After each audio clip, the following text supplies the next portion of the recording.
Hey guys, thanks for tuning in to another video on ForgottenWeapons.com. I'm Ian McCollum, and I'm joined today by Greg Ray from Outdoor Solutions.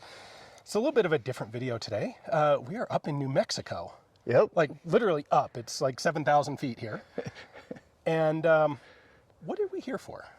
So we came to do our own DIY elk.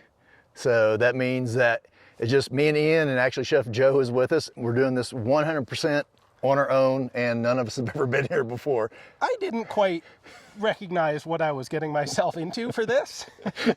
So we had landowner tags for elk. Yes. So public land hunting. We're in Unit 36 Yes. in New Mexico. And like you said, you've never hunted here before. No, not at all. So you had some friends who gave you some pointers on places to go. Yep. And a program called Onyx. Yes. Which is a very cool mapping program, specifically, well, among other things, for hunting, showing you land ownership and... Make sure you're in the right place and not on some place you're not supposed to be. Exactly, exactly. So we're filming this at the very end of the hunt. Yes. We went out for 3 days. We actually saw a bunch of elk and brought back one. We did. So Chef Joe shot one at 450. Somewhere in that range, yeah. Under 500.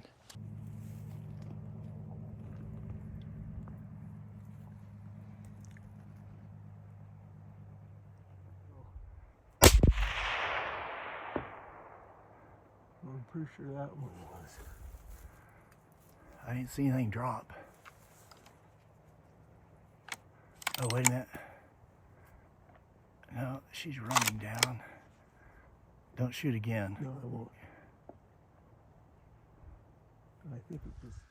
Joe, what did you just say? I said, whoa! Found her. Her, or you mean you found blood? Her. Are you sure? Pretty sure. That looks like an elk. Yeah. That's a bit of a climb. Look, you're carrying the camera. That would appear to be an elk wrapped around a tree. Yeah. That's a big girl. Yeah, I think, that's a good one. And I didn't. I got 2 opportunities at them, and wasn't, like, one of them I wasn't confident in the shot and didn't make the shot. All right. I'm not super confident in this. Well, then you do what you feel. If you're not ready, then don't do it. Yeah, I'm gonna wait. Okay, that's smart. It's too far. Okay. And the other one, I tried. Yeah, you're good. She's still standing there. Whenever you're ready.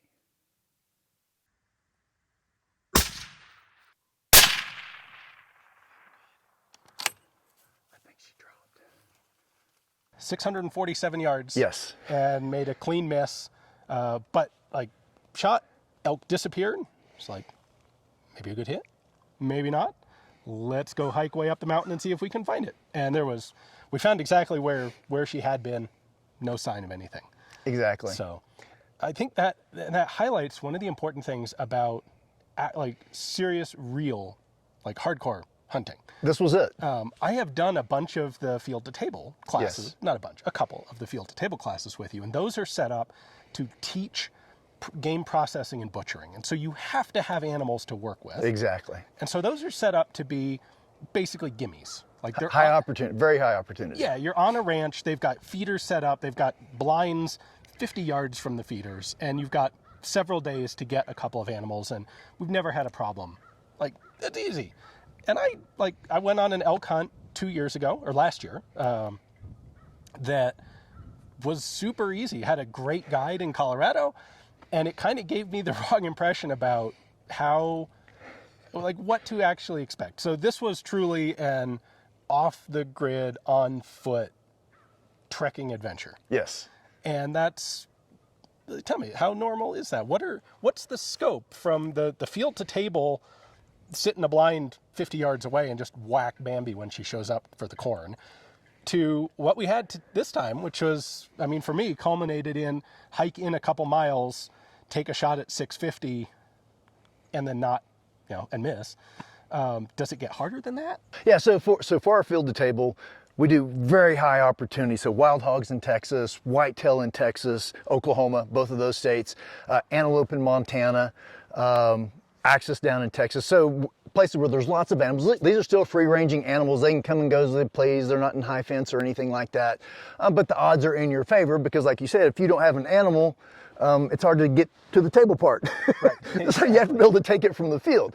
And it's made for teaching. So this one was a bit different. So, you know, I've become friends over the last 5 years, however long it's been. Chef Joe is a good friend of mine, has worked for us for 4 years, something like that. So this is basically 3 buddies going out, and I probably should have explained a little bit more in detail what DIY means. Yeah, and I probably should have asked.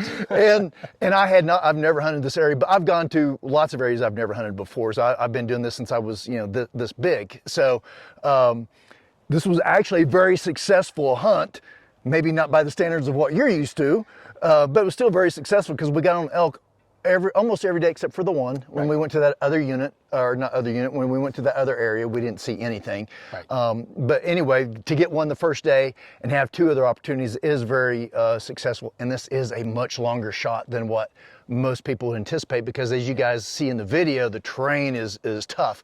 And I do want to say something that was very good on the part of what you did and what I did on your elk. So you took that shot at 650 yards. We had a good stable shooting position, but that is a very long shot. Yeah. It took us an hour and a half, 2 hours to go that 650 yards. Well, it was a solid 2 hours because we actually went about 800 yards. Yeah, we went higher up the mountain than we needed to, and then realized, oh wait, no, it's actually down there.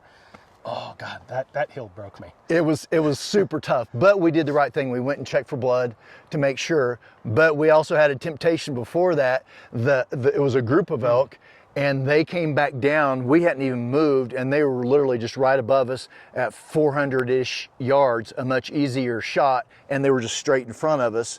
We could have put one of those down probably pretty easily, but we didn't know for sure if we had the other one down or not. Obviously not a good thing, not a legal thing if you got 2 down and you got 1 tag. Yep, exactly. Exactly.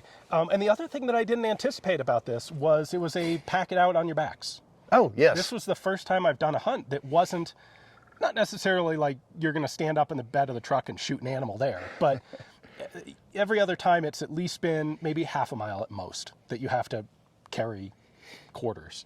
Yes. Or almost all of them have been, you shoot the animal and then you can just drive a pickup right there, load the whole carcass on the truck, and take it back to camp where you can process it. Yeah. This was like Chef Joe's elk. We were a couple hundred yards up a very steep hill. Like we got some footage of the butchering process. He had to quarter it out on the hill because there ain't no way we were moving that. Had to tie a rope around her. Yeah, a safety rope to make sure she didn't slide down the hill while we were working. And then quarter it up, throw it in packs, and hike it out. And elk are freaking big. They are, like, There's a lot of meat on those things, and that was a new experience for me. So the only thing that you didn't get the full Western experience is we weren't in wall tents with no electricity, no running water. That is the only thing that you didn't get. We had a very comfortable Airbnb that we stayed in. That's right in the middle of our hunting ground. So it worked out well, and we were comfortable in that aspect. It did, yeah. So yeah, it was. There is really a huge scope. As a number of people have pointed out to me, you can guarantee the hunt. You cannot guarantee the kill.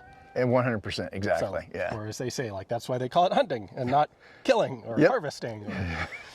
So, yeah, it's good to set expectations and understand, you know, I think for field to table there is not a guarantee, but there's about as close as you can get to a guarantee. They are, yeah, and we have had people go home without an animal, or in Texas, usually you'll get a chance at 2 or 3 animals. Maybe they only went home with 1. Right. It's hunting. It's just the way it is. Yeah. But out here, it is much more of an experiential adventure that also might, probably, maybe, involve taking home a game animal. Yes. So definitely something, like there are a lot of people, I think, who would just absolutely love doing this, even if they don't end up getting a shot at anything. Oh, yeah, I love doing this. I live for this stuff. Really? Yes, yeah, no, I live for this stuff. And when we do our field to table, because we will end up doing one out here, it'll be guided. You know, we'll have guides that live here and they know the area, and that's going to increase your odds as well. That's what I had with my last elk hunt, is I had a guide who knew where the big herds were and where they were moving around. And he knew, oh yeah, this time of year, they're going to be over in this area and they're probably going to come down out of those hills into those fields, and so we can go find them right there. And position ourselves where we know they're going to come and get a good shot. Yeah, exactly. I have to say, the most like thing of the whole experience was third day, we start hiking in from a campground. And we get literally a quarter mile up the trail, stop at a good spot to glass to look at a bunch of canyony areas. And Chef Joe, happens to look back at the campground. And there's 3 elk basically standing in the campground. And the campground is right adjacent to the edge of the public land, so they're feeding right over towards private land, and they're in a campground. And I can't shoot it there. Like, it has to be a couple hundred yards, 150. 150 yards away from camp. Outside of the camp, and they were like 60 yards. they're right there. And no, Broadside. yeah, perfect shot. I And dare you. We stood there for like 10 minutes trying to figure out, how can we do this? And the elk just stood there the whole time, Never moved. bored, just waiting.